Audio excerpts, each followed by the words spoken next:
Quem nunca virou na cama com dificuldade para dormir? Ou acabou acordando mais cansado do que quando foi deitar? O sono é um dos pilares da nossa vida. E é sobre isso que a gente vai falar no episódio de hoje do Pareamento.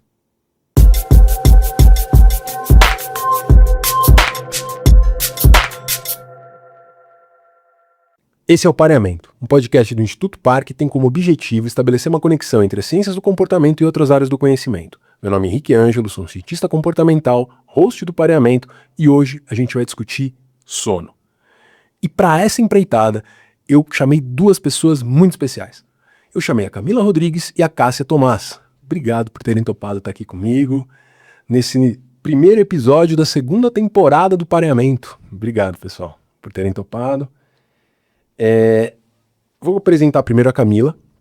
A Camila é professora e supervisora na Universidade Presbiteriana Mackenzie, no curso de Psicologia. É neuropsicóloga, com mestrado e doutorado em neuropsicologia. Tem pesquisado sono, aprendizagem e neuropsicologia do desenvolvimento. É isso, Camila? É isso. Obrigada, Henrique, pelo convite. Obrigada pela oportunidade de estar aqui também para poder discutir junto com a Cássia, né, a gente poder conversar um pouquinho. Maravilha. Obrigado você. E a Cássia Tomás. A Cássia é coordenadora da especialização em Clínica Analítico-Comportamental aqui do Instituto Par. É psicóloga com mestrado e doutorado em Psicologia Experimental. Tem pesquisado estresse crônico moderado e os seus impactos, incluindo a relação com a privação do sono, além dela ser terapeuta. É isso, né, Cássia? Obrigado por ter topado. Obrigada a você pelo convite, fiquei super feliz com o convite, super feliz por poder dividir esse bate-papo com a Camila, né, que a gente já conversa sobre tantas e tantas coisas há tantos anos.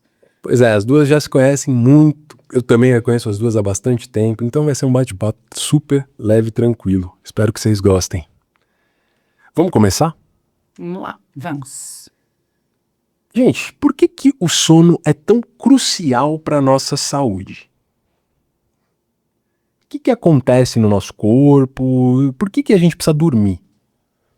Eu acho que quando eu comecei a estudar sono, né, eu pensava, a gente sempre escuta desde pequeno, né, aquela ditado que Deus ajuda quem cedo madruga, né, e eu comecei a estudar sono, comecei a entender que, na verdade, isso não era uma verdade, né, porque se eu madrugar e eu sou uma pessoa que preciso dormir mais, se eu sou uma dormidora longa, ou se eu sou uma pessoa que costumo dormir tarde, eu vou acordar tarde. Aí comecei a entender um pouco a importância da gente dormir todos os dias, né? Porque a gente vive numa sociedade que até hoje a gente não valoriza o sono. Pelo contrário, né? Quem dorme muito é preguiçoso. A perda de tempo. Exato. Aí tá lá bocejando durante o dia e não dormiu direito, né? Então, não dormiu direito, mas o que é o dormir direito, né? E a importância disso, a gente sabe que o sono é fundamental para restabelecer funções tanto fisiológicas do nosso corpo como da nossa mente, né? Então, cada etapa do sono é importante para restabelecer diferentes aspectos ali do nosso corpo, da nossa mente. Então, realmente é algo que a gente vai ficando surpresa a cada descoberta, a cada artigo que a gente lê. Ou seja, o que acaba acontecendo é que o nosso corpo ele vai recuperar, ele vai acabar se recuperando enquanto a gente está deitado, dormindo, ele vai recuperar, a gente vai produzir energia e tudo mais para a gente poder aguentar o próximo dia, é isso? Vai consolidar a memória, vai liberar hormônios, como o hormônio do crescimento, né? Então, períodos, por exemplo, do adolescente que precisa dormir mais, dorme mais tarde, mas ele precisa também dormir uma quantidade maior de sono, até para poder crescer, né? Então, o hormônio do crescimento só é liberado à noite. Se o adolescente dormir menos do que ele precisa, ele pode, inclusive, ter dificuldade para o crescimento? Sim. Uhum. Porque aí vai liberar menos hormônio, menos GH, e ele não vai ter vai diminuir o crescimento, né? Olha, eu devo ter dormido bastante. Minha mãe é baixinha. Cresceu demais. Da onde que veio esse tamanho? Cara, minha mãe tem 1,53 m, assim, ela é muito baixinha. Eu já tô com quase 90. Já tô, eu parei aí, né? Meu Deus, não tem como. 38 anos não dá pra gente. Agora o crescimento só pros lados. Ó, então, isso acaba ajudando a gente a conseguir lidar melhor com o nosso dia a dia, inclusive com o desenvolvimento do nosso corpo. E você acha que isso ajuda no nosso humor também? Porque uma das coisas que eu acho que acaba, né, eu vejo pessoas que são muito privadas de sono, elas acabam ficando mal-humoradas no dia seguinte, pequenas coisinhas do dia a dia acabam incomodando. Sim, os estudos todos mostram o aumento de irritabilidade, não é? De fadiga durante o dia.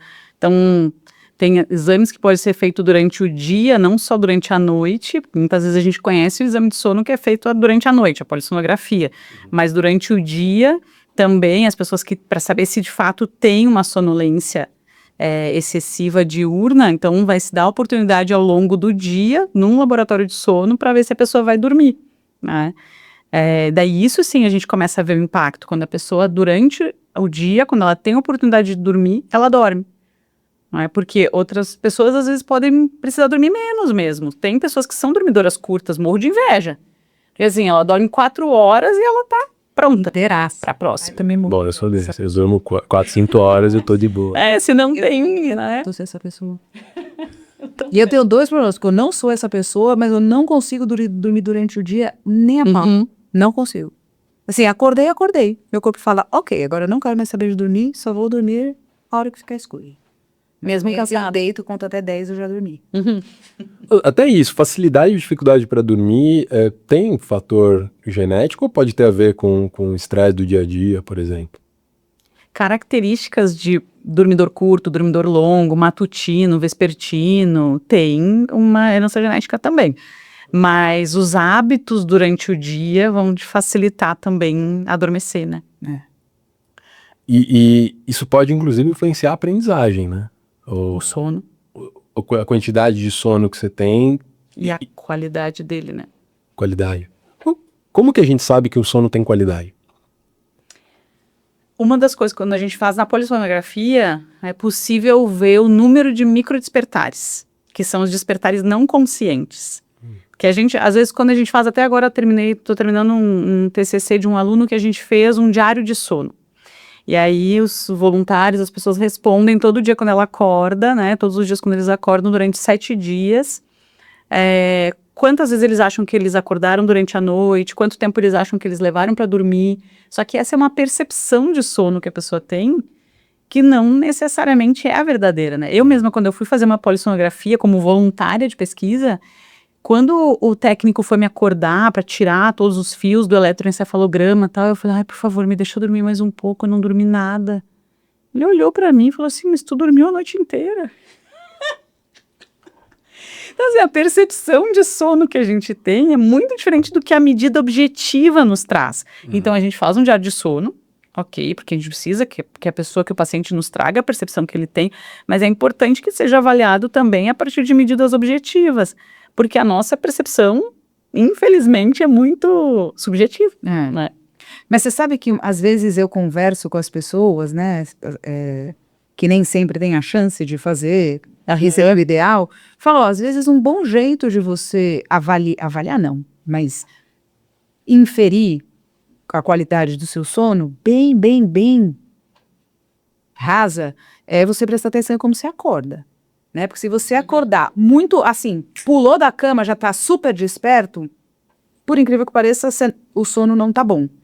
Porque o sono, quando você acorda, o corpo demora um tempo para entrar no ritmo da vigília. E se acordar também parecendo que foi atropelado, sabe aquela coisa que o olho dói, que o corpo dói, também é uma dica de que você dormiu mal. Não necessariamente pouco ou mal, né? Porque é isso, às vezes as pessoas vão relatando pra gente como que ela, eu acho que eu durmo bem, eu acho que eu durmo mal e tal, e tá bom, você poderia fazer uma avaliação, mas enquanto você não faz, presta atenção nisso, porque a dica da sua sensação ao acordar pode te ajudar. Né?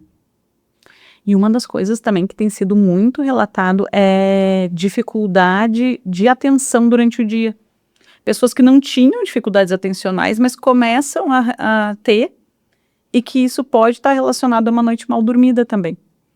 Então, eu tenho, claro, necessidade de dormir durante o dia, esse cansaço, essa fadiga crônica, mas eu posso não ter oportunidade de dormir, não ter tempo para dormir ao longo do dia, que normalmente a gente não tem, a gente vai colocando um compromisso seguido do outro, a gente não tem oportunidade de dormir, O mundo não nos deixa. Exato. Mas a gente começa a ter esses lapsos de atenção. Muitas vezes a gente pensa em lapso de memória, mas na maioria das vezes, quando a gente dorme mal, o que se vê é que no dia seguinte a gente fica com dificuldade de adquirir informações, de aquisição, de dar atenção para poder adquirir aquelas informações. E aí, se eu dormir mal, eu preciso então de dormir bem para ter uma boa atenção durante aquele dia, o dia seguinte, e eu preciso dormir bem para poder consolidar as informações que eu aprendi ao longo daquele dia. Então, é dormir para aprender e depois dormir para consolidar aquilo que eu aprendi, senão a gente perde. Então, esses estudos já têm confirmação assim, da importância do sono para a consolidação de memória, para a aquisição de informações ao longo do dia. Então, dificuldades atencionais podem também ser indicativo de noite mal dormida. Claro que não é uma noite mal dormida, né? Porque a gente vai ter noites mal dormidas, quem dorme todas as noites maravilhosamente bem, né? Ou uma noite que a gente vai ficar privado, porque a gente foi para uma festa e a gente vai trabalhar no dia seguinte, então vai dormir 3 horas. Ok, é um dia de privação. Agora, uma privação crônica, até às vezes por distúrbio respiratório. Não, e às vezes pequena, né? Às vezes não precisa ser uma privação, uma mega privação. Não. É uma pequena privação, mas que vai se acumulando, se acumulando, se acumulando. Chega uma hora que o negócio pega e a pessoa fala, nossa, mas eu nem tô dormindo tão mal assim. Eu, sei lá, durmo 6 horas. E a pessoa, sei lá, para ela precisava de 7. Um dia, 6 horas, 2 dias, 6 horas, ok, mas um mês, 6 horas, né? Porque aí a pessoa também, hoje em dia, o que eu tenho visto é que as pessoas também não usam nem o final de semana para compensar. Ah, então eu vou dormir no final de semana. Não, depois 900 compromissos no final de semana também, então também tem que acordar cedo no final de semana para dar conta, e aí vai, sai, bebe, que também a qualidade do sono compromete. Então é do ladeira abaixo mesmo, né? Numa sociedade que parece que às vezes favorece não. Além de favorece, portanto, por conta dos compromissos, até que é bonito. 1.000 pouco, porque tem muita coisa. Tô cansada. Não, e a gente vai vendo cada vez mais isso aparecendo de uma maneira muito intensa no dia a dia, né? Você fala assim, não, eu durmo... Por exemplo, eu não tenho uma necessidade de dormir tanto à noite. Mas, às vezes eu falo isso, as pessoas, nossa, que bom, vocês mesmas falaram isso. Eu gostaria. E isso acho que mostra, né, o quanto que de fato, a sociedade ela vai punindo mesmo o tempo de sono que a gente tem, né? Então, e se a gente está dormindo e a gente precisa acordar, por exemplo, o despertador, eu sempre tive essa dúvida. O despertador, ele vai interromper o sono. Não é pouco prejudicial isso? Dependendo da fase de sono que a gente tá, a gente nem consegue levantar da cama. Não sei se já aconteceu com vocês, mas as pessoas relatam, e quando eu pergunto em aula, quando tem mais alunos, alguém já teve a sensação de acordar e achar que morreu? Só porque não consegue levantar da cama, assim, tô consciente, olho aberto, mas não consigo me levantar. Porque o despertador tocou na hora que tu tava numa fase de sono que tu tem uma atonia muscular, que tu não tá, que é a melhor fase de sono. Que é aquele sono que tu sonha, que tu baba, aquele sonho maravilhoso, sono maravilhoso, é a melhor fase de sono. Mas se tu acordar nessa fase de sono, tu não consegue nem levantar.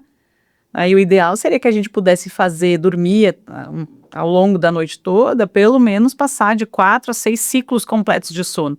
E isso nem sempre acontece, se alguém nos chama, né, se o despertador toca. Então, a gente acaba não conseguindo ter esses ciclos completos e aí vai tendo esse prejuízo, né?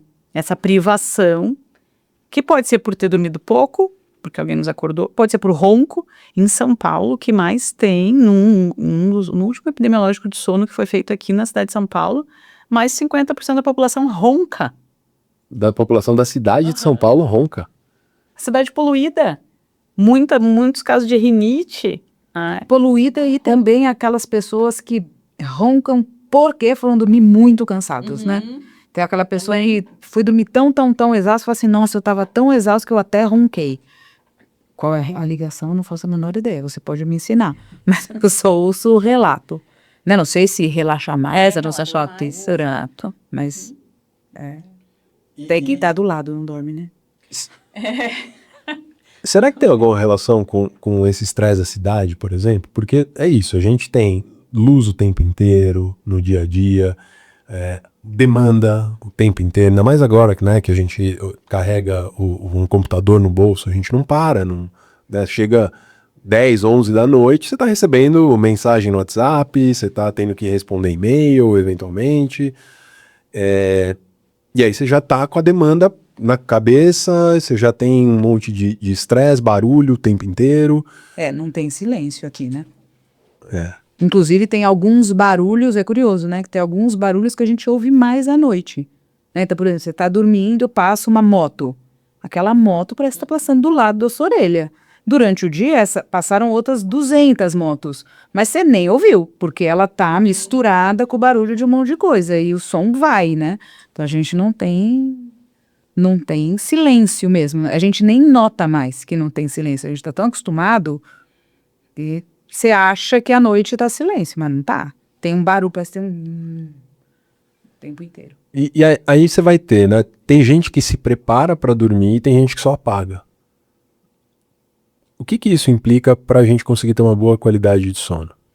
Eu acho que se preparar para dormir é algo que todos nós deveríamos fazer. A gente não faz. Até pensando nessa questão do celular, a maioria de nós hoje acorda com o despertador do celular, então já dorme com o celular do lado. Então a gente até tenta, né? Eu mesma tento alguns hábitos ali de, se eu vou colocar eu sempre confiro o despertador, porque fico com medo de não estar, né, no horário que eu preciso. Então eu sempre confiro. Na hora que eu vou conferir o despertador antes de deitar, eu vejo que tem mensagem. Eu tento, não vou ler a mensagem. Daí eu vou deito, daí eu começo. Não, mas eu não...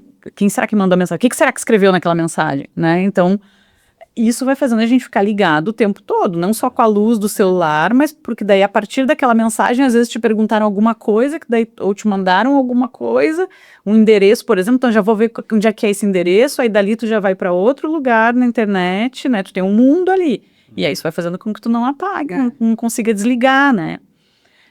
Discutir relação também na hora de dormir. É um inferno, porque tu vai dormir muito mais tarde. Então, são coisas que a gente deveria se preparar para dormir. Então, não é pegar o celular na hora de dormir, não é discutir o relacionamento na hora de dormir. Ou comer uma comida pesada antes de dormir, ou para grande maioria das pessoas fazer atividade física antes de dormir, né? Porque o corpo volta acelerado. É curioso porque tem várias micro coisas que a gente poderia fazer e que num primeiro momento poderia ser difícil de fazer, mas que depois viram um hábito e ok, né? Ninguém vai ter uma crise existencial por causa disso. Então, por exemplo, eu tenho essa coisa do despertador também, mas eu tenho a regra comigo mesma que é 9h30 da noite é a última hora que eu olho o celular. Daí eu boto o despertador, boto ele viradinho assim pra baixo, e se alguém me mandar uma mensagem, vai ficar, eu não vou olhar.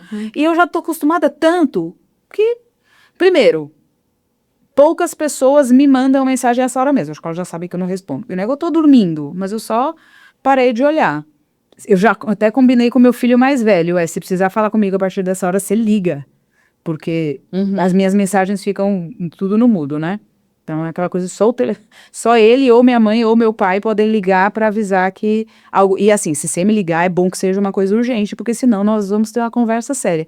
Mas essas coisas, né, do cuidar da iluminação, de onde você tá, né, são hábitos que parecem simples, mas eles são hábitos que podem preparar o corpo, né, avisando o corpo de, daqui a pouco tá na hora de desacelerar, né? Então, quais são as coisas que funcionam para desacelerar? Porque às vezes as pessoas falam de higiene do sono e fica pensando assim, nossa, se eu não conseguir fazer tudo isso, então não adianta. Não, se você fizer uma ou outra, né, pensa qual é mais fácil para você, essa do celular é o tempo, e eu acho que é para tudo mesmo, porque à noite é a questão do sono, mas durante o dia também você está o tempo inteiro, né, ligado em 2, 3 coisas ao mesmo tempo, então também vai causando um acelerar na nossa cabeça que a gente nem percebe, a gente começa a achar que é ok, e não é, né? E tem algumas pessoas que elas vão falar em você criar uma rotina específica para dormir. Daqui a pouco a gente fala do acordar, mas o para dormir, por exemplo, eu lembro que antigamente você via muito mais gente vendendo pijama por aí. Eu não sei se vocês tiveram essa percepção de que as lojas começaram a diminuir a quantidade de pijama que elas vendem.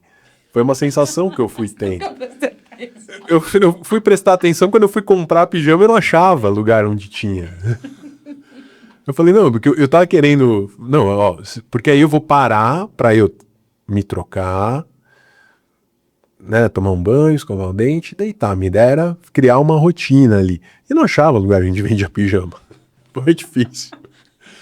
A partir de agora eu vou começar a procurar, olhar se tem pijama, depois mandar mensagem pra ele. O que acha? Ó, tem pijama aqui. Não, mas criar uma rotina, assim, né? De você ir gradualmente desligando e, por exemplo, tomar banho antes de dormir. Tem alguma coisa...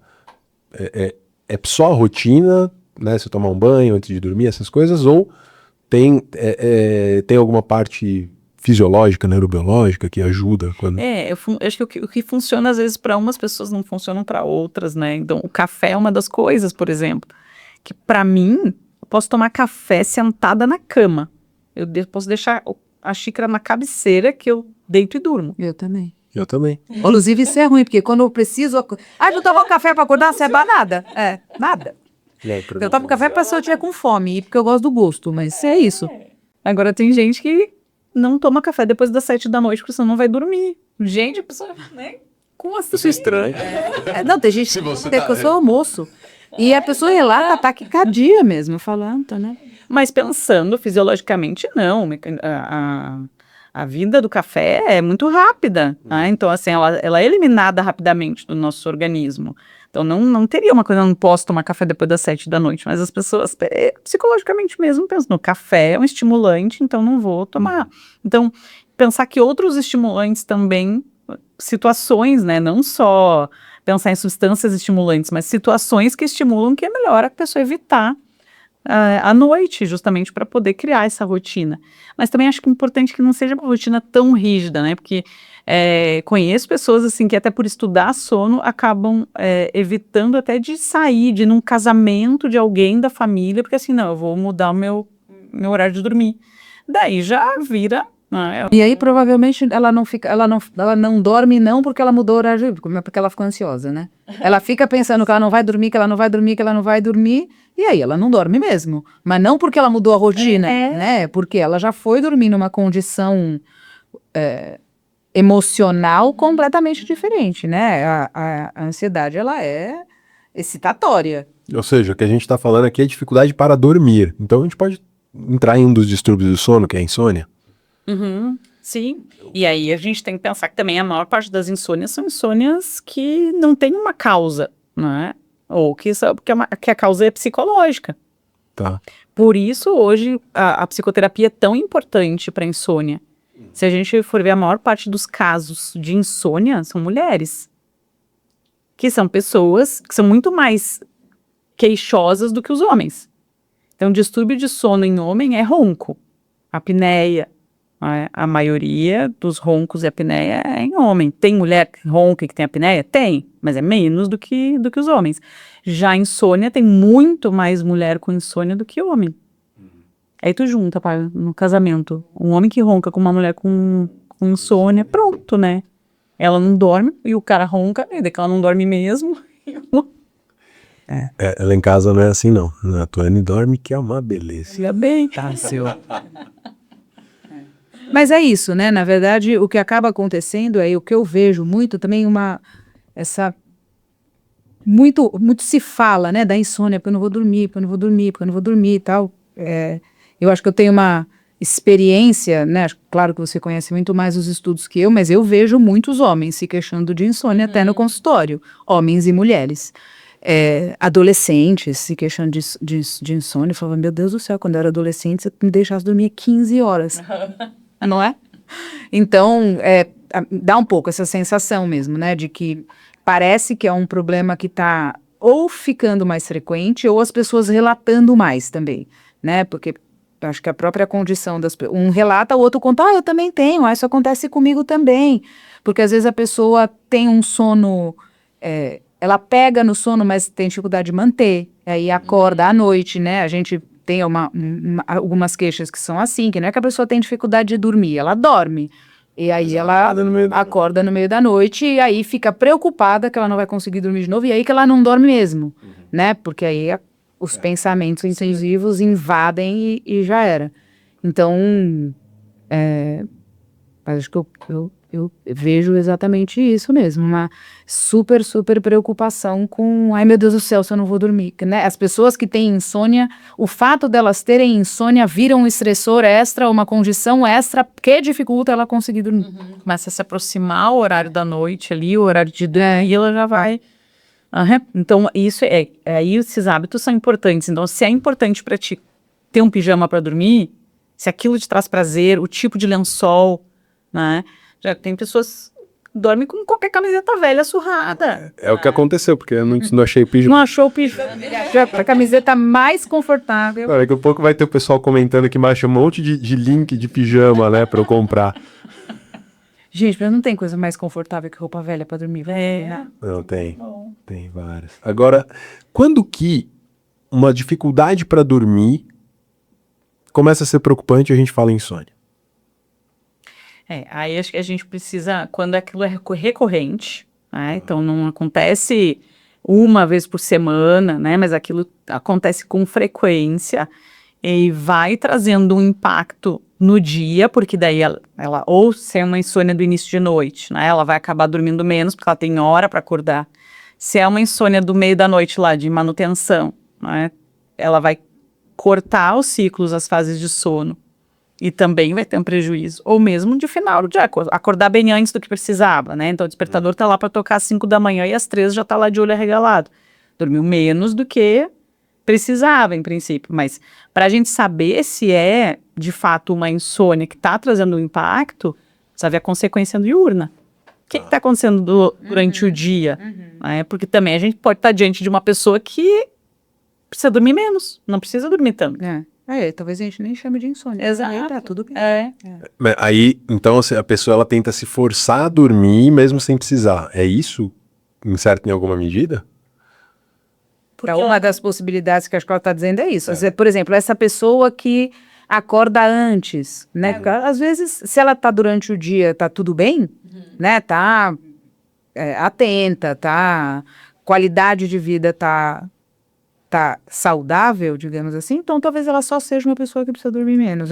Talvez a gente não chame de insônia. Né? Nossa, imagina você, falar, eu só durmo 4 horas, 5 horas, pra mim tá bom, então eu tenho insônia? Tem. Não, né? Agora, eu tô com uma paciente, por exemplo, que ela tá passando por um monte de problema no trabalho, ela tava acordando 3 horas da manhã, lembrando de tudo que ela tinha que fazer, e quando ela ia deitar, ela tinha dificuldade, porque ela ficava com medo de não dar conta no dia seguinte, ficava passando o checklist do que ela tinha que fazer enquanto ela estava na cama, né? E aí, acho que tá muito clara... Aí eu diria para você que o problema não está na insônia. Exato. O problema é outro. Isso que eu ia falar. Você ser uma pessoa hipervigilante, que fica atento a tudo, que consegue mapear tudo e agir prontamente, em alguns contextos é super valorizado. Não é saudável, né? Então, mas se ela está no contexto do dia a dia em que isso é super valorizado, ela dá conta de tudo, pensa em tudo, antevê 700 coisas e aí ela continua fazendo isso à noite. Né? E aí a noite já não consegue dormir. Exato. Daí você fala, ela tem um problema de insônia? Não, o problema não é de insônia. O problema é de estar hipervigilante, hiperatenta o tempo inteiro, né? Uma pessoa ansiosa e aparece no momento em que isto não é valorizado. Durante o dia, esse padrão é valorizado. Então, ela não percebe que ser assim durante o dia também é prejudicial. Até porque se acontece de uma forma crônica, deve ter um sofrimento imenso de um tanto de coisas. É uma pessoa mais sensível, né, mais irritadiça, mais catastrofizadora, né? Só que é isso, a depender do contexto que ela vive, a depender das pessoas que estão ao redor, isso é uma coisa, eu também sou assim, é assim também, nossa, mas você é super produtiva, nossa, você dá conta de tudo, nossa, você tem tripla jornada. Isso não é saudável, apesar de você viver num contexto que valoriza. No médio e longo prazo, nem tão médio assim, não vai ser tão bom para você, né? Sim. E ronco? O que causa o ronco? Por exemplo, eu já vi pessoas que às vezes bebem e aí elas vão roncar à noite, ou pessoas que comem alguma coisa muito pesada e vão roncar à noite. O que causa o ronco? Antes de você responder, rapidinho, Porque se você chegou até aqui, eu queria te pedir para você deixar o seu like, comenta aqui o que você está achando desse episódio, o que você gostaria de ver aqui no Pareamento. Segue a gente lá nas redes sociais, @pareamento. Tá? A gente vai sempre poder conversar com você. Manda mensagem, conta pra gente. Quero interagir contigo. Tá bom? Então, segue a gente lá. Acompanha a gente no Spotify e no YouTube. Lá a gente tem todos os episódios já da primeira temporada e agora a gente vai ter todos da segunda também. Tá bom? Obrigado pela tua audiência e vamos continuar. Então, a gente estava falando do som, do ronco. E aí? Por que as pessoas roncam? Normalmente o ronco, ele acontece na fase de sono onde tem um relaxamento muscular. Tá. Então essa atonia muscular, esse tônus relaxado no estágio REM de sono, é que acaba vindo o ronco. Porque daí tem a flacidez do tecido, a gente já está numa posição, né, que acaba fechando aqui e o ar não passa. Então, se tem uma obesidade junto, né, ou um sobrepeso, isso acaba favorecendo esse ronco. Hoje a gente vê, né, a coisa da rinite, por exemplo, a gente tem também, né, aqui a parte do nariz, né, tem os nomes técnicos lá que o otorrino vai dizer, que também pode limitar esse fluxo aéreo. Então, se a gente tem limitação da entrada do fluxo aéreo ali, a gente pode ter ronco, né? E daí, claro, a bebida, o álcool também vai fazer com que a gente fique mais relaxado. E esse relaxamento pode fazer a gente roncar, mesmo quando a gente nunca ronca, mas com o uso do álcool pode ter esse ronco, né? Pode aparecer.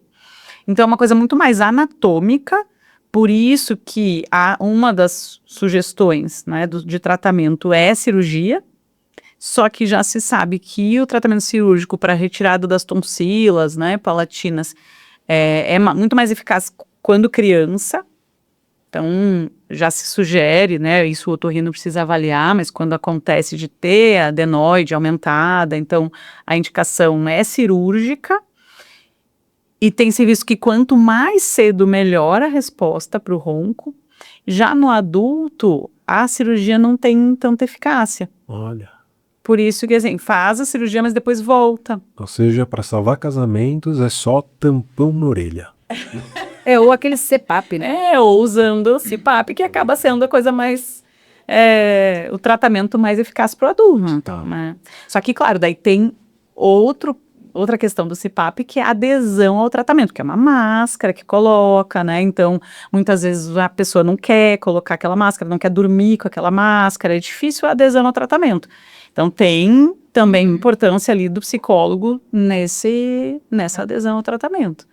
Porque geralmente é isso, né? Por mais que a gente esteja brincando, o ronco, especialmente para quem usa CPAP, ele envolve um prejuízo na qualidade de sono, né? Então, a pessoa tem apneia e tal. Então, muitas vezes o que a gente vê, a pessoa faz uma resistência para usar o CPAP, mas quando usa, tem uma qualidade de sono tão diferente que fala, tá, Dormir. é assim não que as pessoas dormem, Eu participei de uma titulação de CPAP, que é o primeiro dia no laboratório de sono, quando o paciente vai para o técnico poder ajustar, né, o aparelho para o que é bom para aquele paciente.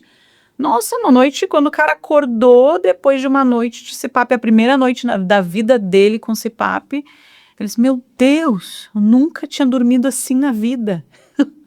Olha só. Daí, esse é um fator positivo ali na adesão para o tratamento, mas mesmo assim ele vai ter que usar aquilo todas as noites da vida dele.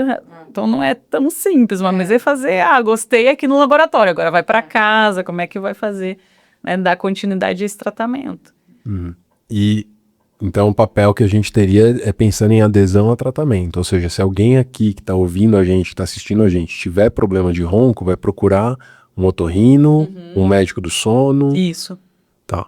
E muitos otorrinos são médicos do sono, já sendo otorrinos, vão fazer a especialização em sono, né? Tem neurologista que fala, tem qualquer, né, pessoa que pode fazer a especialização em medicina e biologia do sono, mas pensando nessa questão do ronco, dos distúrbios respiratórios, é o otorrino. Perfeito. Agora, o que normalmente começa antes do ronco, tem o ronco primário, né? Antes da apneia tem o ronco primário. Então, a gente vê isso, e mesmo em crianças com ronco primário, né? Na minha tese de doutorado, crianças com dificuldade de distúrbio de aprendizagem, que metade já tinha ronco primário também. Olha. E isso foi um dado alarmante, assim, a gente não imaginava que as pessoas, elas têm um distúrbio de aprendizagem, então estava buscando, né, características ali neuropsicológicas das crianças com distúrbio de aprendizagem, e vamos ver como que está o sono delas, né, até para ver se o sono não poderia justificar as dificuldades de aprendizagem que elas tinham, e metade das crianças roncavam. Não com apneia, né? Acho que tive 2 casos só de apneia na amostra. Quem tá ouvindo, a apneia é quando a gente tá dormindo e aí a gente perde o ar. E daí a limitação tem que ter pelo menos associadas 5 microdespertares por hora de sono para o diagnóstico de apneia, né? Então, desperta muito mais também. Tá. Porque aí quase que acorda para respirar, né? A qualidade do sono vai... A saturação do oxigênio também baixa, né? E a gente tem outros distúrbios, né? Por exemplo, um terror noturno. Acaba sendo comum até com crianças e tal, mas a gente vê isso acontecendo com alguns adultos também, né? Tô lembrando de um paciente que eu tive. O que é esse terror noturno? Por que acontece? E tem causas psicológicas e enfim. Em criança, você diz? É porque em adulto eu fico pensando assim, se não é estresse pós-traumático, por exemplo. Não sei. Não sei qual é o caso do seu... Porque eu, particularmente, nunca vi, assim, de terror. Já vi histórico de muito pesadelo. Tô pensando em uma pessoa que eu atendi que era por medicação. Mas o terror noturno pode ser, por exemplo, sei lá, teu corpo paralisa. Né? Eu lembro que um médico diagnosticou ele assim, o corpo paralisava, ele acordava, e ele sentia que tinha alguma coisa acontecendo, como se ele estivesse vendo alguma coisa, ouvindo alguma coisa, e não conseguia mexer o corpo, e sentia que estava morrendo, uma paralisia total. Né? Parece que no adulto, o terror noturno é isso que acontece, é isso mesmo? O terror noturno ele é muito mais comum até os 12 anos de idade. Por um ajuste até do próprio sistema nervoso a essas diferentes fases de sono. Porque no próprio eletroencefalograma a gente vê um padrão diferente na atividade cerebral, né, nas diferentes fases de sono. Então, nessa mudança de fase de sono, pode ter essa reação, né? O sonambulismo também. E aí está associado muito mais às primeiras fases, não as primeiras, o sono está dividido ali, né? No sono REM e o sono não REM. Então, os primeiros estágios são os estágios de sono não REM. E que a gente tem tônus muscular, por isso que o sonâmbulo consegue levantar da cama, a criança que tem terror noturno, ela sai gritando desesperadamente, diferente do sonambulismo. O sonambulismo ele levanta, mas é normalmente o conteúdo mais tranquilo. No terror noturno, não, ele está sempre desesperado, ele sua muito, ele tem, né, o coração está quase saltando pela boca, mas ele está dormindo. Então, muitas vezes, se é que a família, quem está junto na casa, fica muito desesperado, tanto com o sonambulismo como com o terror noturno. Mas o terror noturno normalmente assusta mais os familiares. E aí o que a família tenta fazer é acordar aquela criança. Mas ela está dormindo. Se ela não acordar, vai passar aquela situação que é ruim para todo mundo, mas para aquela criança está tudo bem. Ela provavelmente não vai nem lembrar no dia seguinte se a gente não acordar ela. Agora, se a gente acordar, claro, ela vai ter um despertar consciente, porque a gente acordou ela, e aí ela vai estar perdida, não sabe o que está acontecendo, o que está acontecendo, dela fica mais nervosa. Olha, todo mundo com uma cara de desespero. E tá todo mundo desesperado mesmo, né? Então, se a gente não acordasse essa criança, tanto no sonambulismo como no terror noturno, ela vai voltar a dormir e tá tudo bem, né? Mas é que tá tudo bem para ela e para quem dorme com ela não tá tudo bem, porque aquelas pessoas todas da casa acordam, né? Mas essa é uma informação importante, né? Se as pessoas tivessem esse conhecimento de que, para a criança tá tudo bem, não acorda, né? Instrução número 1, dica número 1, não acorda, vai ser assustador para você, mas vai isso, faz parte do desenvolvimento, daqui a pouco passa. E vai passar, né? Claro, daí se não passar, é comum ali até os 12 anos, mais ou menos. Depois disso, daí Ou até se é uma coisa muito frequente que está atrapalhando o sono da família inteira, então até pode-se tentar, né, fazer uma consulta com o médico do sono, ver a possibilidade de tratamento medicamentoso, porque existe possibilidades, né, não quer dizer que vá curar, pode ser que reduza, né, mas de novo, eu insisto que a terapia vai ser muito mais importante, porque o conteúdo desse sonho que faz com que ela levante e tenha essa resposta, tem a ver com o conteúdo de coisas que ela vivenciou durante o dia. Então, a terapia psicológica pode também diminuir a quantidade de episódios de terror noturno. E isso vale para sonambulismo também? Porque eu lembro, eu tive uma vez um episódio de sonambulismo, eu tive 2, mas a segunda eu não posso contar aqui. Mas eu lembro que eu queria muito assistir um programa de TV quando eu era criança. E aí a minha mãe não deixou, porque tava, né, era tarde e tal. E eu acordei no meio da noite, eu abri o olho assim, eu tava sentado no sofá virado pra televisão e fui dormir na cama. Né? Ou seja, eu levantei, fui até e fiquei olhando pra tela desligada, assim, né? Mas foi um episódio, né? O outro foi bem mais velho e tal, mas é outra história. Só que esse daí, minha mãe ficou super preocupada e tudo mais, mas um episódio assim não precisa ser tão preocupante, inclusive com uma causa muito clara no dia, né, no que tinha acontecido ali. Isso pode acontecer com qualquer pessoa. Sim, em princípio isso pode acontecer com qualquer pessoa.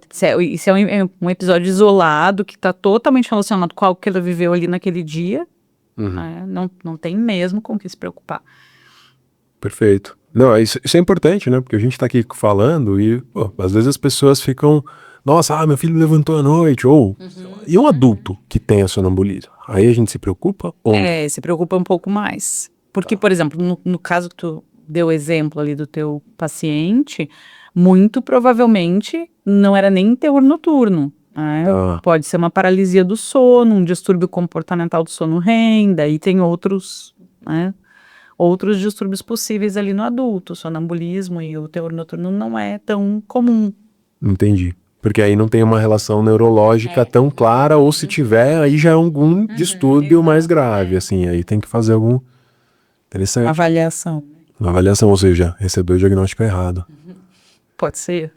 Talvez, né? Porque se essa foi a descrição do fenômeno. Até porque é isso, né? Terror noturno, teoricamente, a pessoa não acorda. Então você está dizendo que ele acordou, né? Acordei paralisado, totalmente. E lembra daquilo. Parece mais mesmo paralisia do sono. Perfeito.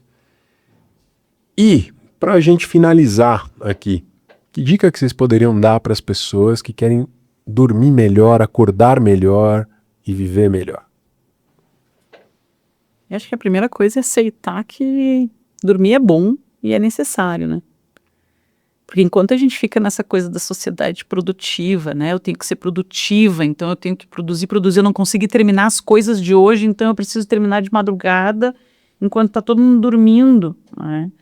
Acho que essa é uma das dicas mais preciosas, assim. Não, a gente não tem que dar conta de tudo naquele dia, né? Ou talvez a gente assumiu muito mais coisas do que a gente deveria ter assumido. Talvez a gente devesse dizer alguns nãos por aí que a gente não está dizendo e o nosso sono está sendo castigado por isso, né? Então isso acho que é uma coisa importante da gente poder assumir que a gente precisa dormir. E aí começar a promover um ambiente melhor para que esse sono aconteça, né? A coisa do pijama, se é importante o pijama para ti, o tipo de lençol, né? Um ambiente que esteja também com pouca luz, porque a luz, ela realmente inibe muito a secreção ali de melatonina, que é uma das coisas que facilita o nosso sono, né? Então a gente vê as pessoas hoje tomando melatonina. Por que ela toma melatonina, né? Porque hoje tem para vender facilmente, se a gente produz naturalmente. Só que ela só é liberada no escuro, daí a pessoa não tá no escuro. Não tem problema, pode deixar a televisão ligada, eu durmo com a televisão ligada. Vai ser mais difícil de dormir, então tirar a luz, eu não sei, para mim incomoda até a luzinha da televisão, assim, se tiver Aquela vermelhinha. vermelhinha, eu vou lá e ponho uma fita crepe. para poder dormir. A luz do ar-condicionado, né? A temperatura do ambiente também é uma coisa importante. A gente dorme melhor no frio do que no calor, porque a nossa temperatura corporal também precisa diminuir para a gente conseguir adormecer. Tá. Então, acho que esse também é outra... Interessante. Não, isso é importante, né? Por isso que é mais difícil acordar no frio. Também, claro. Agora, você falou essa coisa do tipo, todo mundo precisa dormir, é verdade, né? E aí eu pensei duas coisas. Para quem está com dificuldade de dormir, né, isso apareceu, talvez precisaria avaliar se é um problema do sono ou se isso é uma dica, né, um sinal, um sintoma de que tem outras coisas acontecendo. Então é isso, você está acelerado e vigilante o tempo inteiro, isso vai aparecer na hora que você for dormir também. E se acordar, não se forçar a dormir. Né? Porque essa coisa do acordei, preciso dormir, daí a pessoa começa a ficar ansiosa porque ela tem que dormir. Ela não vai dormir. Ela não vai dormir. Exato. Então acordou. Ah, mas vai pra sala, acorda. Não acorda. Acordei. É incômodo? É incômodo. Mas se você ficar tentando dormir, né, vira para um lado, vira para o outro, se força, até as pessoas começam a inventar as estratégias mais malucas que você pode imaginar, mas é isso, vira um outro estressor, né, vira um outro estímulo aversivo, né, eu preciso dormir, eu não estou dormindo, meu Deus do céu, eu tenho que acordar daqui a pouco. Vai virando mais demanda, você já tá com a cabeça cheia de demanda, você vai criando mais demanda, aí você não dorme mais. Eu lembro uma vez uma pessoa me contou assim, porque daí eu acordei e lembrei acordei com uma ideia, e aí eu fiquei com medo de dormir, porque eu fiquei com medo de dormir, esquecer a ideia, não sei o quê. Daí eu falei, bom, a próxima vez que acontecer isso, você pode anotar. Começa a dormir com um caderninho, no caderninho do lado. Pra mim era uma coisa tão aparentemente óbvia, mudou a vida. Nossa, é verdade, vou dormir com o caderninho aqui. Nem sei se a pessoa acordou de novo de outra vez, mas parece que tirou um peso. Sabe, e se eu esquecer? Porque a pessoa vai dormir com essa coisa da demanda de ter que dar conta de tantas coisas que ela, a hora que tá dormindo, eventualmente acorda, vem a coisa, né? E aí viram... porque daí eu fico pensando em todas as coisas que eu tenho que resolver amanhã. Como que a gente faz quando começa a aparecer um monte de pensamento indesejado, né? Você precisa anotar as coisas que você vai fazer, essa pessoa provavelmente está com dificuldade para conseguir se organizar, né? Na vida, ou está com muita demanda no trabalho, com muita pressão, né? Evitar também exercício físico à noite, falar algo, né, controverso. Tem academia 24 horas, eu não vou ficar furioso, mas realmente o exercício físico à noite te leva a temperatura corporal, e aí para tu dormir, tu vai chegar em casa, tu tá, né, até diminuir, porque a gente tem uma curva natural da temperatura corporal, e ela vai diminuindo ali por volta de 8 horas da noite, daí a gente vai pra academia às 10, tem gente que vai pra academia às 11, meia-noite, e aí vai cada vez, se tu puder, né, fazer... Se for aquela pessoa que dorme às 3 da manhã, tá tudo certo. Se ela puder, ela dorme às 3 para acordar às 10, tá tudo bem, né? Então, ela conseguiu organizar a rotina dela assim. Isso eu acho muito importante também. Tive caso de paciente que, não, eu consigo, tenho um horário flexível, então eu posso dormir às 3, acordar às 10 da manhã e depois sair para o trabalho. Então, tudo bem, ajustou a necessidade dele de sono, a realidade dele na vida. Você realizar tudo. E aí tá tudo bem. Perfeito. Muito bom, gente. Obrigado pelo bate-papo. Adorei, de verdade. Espero que todo mundo tenha gostado. Obrigado, espero que vocês voltem aqui uma próxima vez. Obrigada a você. Obrigada. Pessoal, esse foi o episódio que a gente discutiu o sono com a Camila Rodrigues e a Cássia Tomás. Obrigado por ter chegado até aqui. Deixa o teu comentário, se inscreve no nosso canal. E se você ainda não conhece a nossa livraria virtual, lá tem vários livros, eu tenho certeza que tem um para você. Mais uma vez, muito obrigado pela tua audiência, em nome de toda a equipe do Pareamento. Nos vemos no próximo episódio.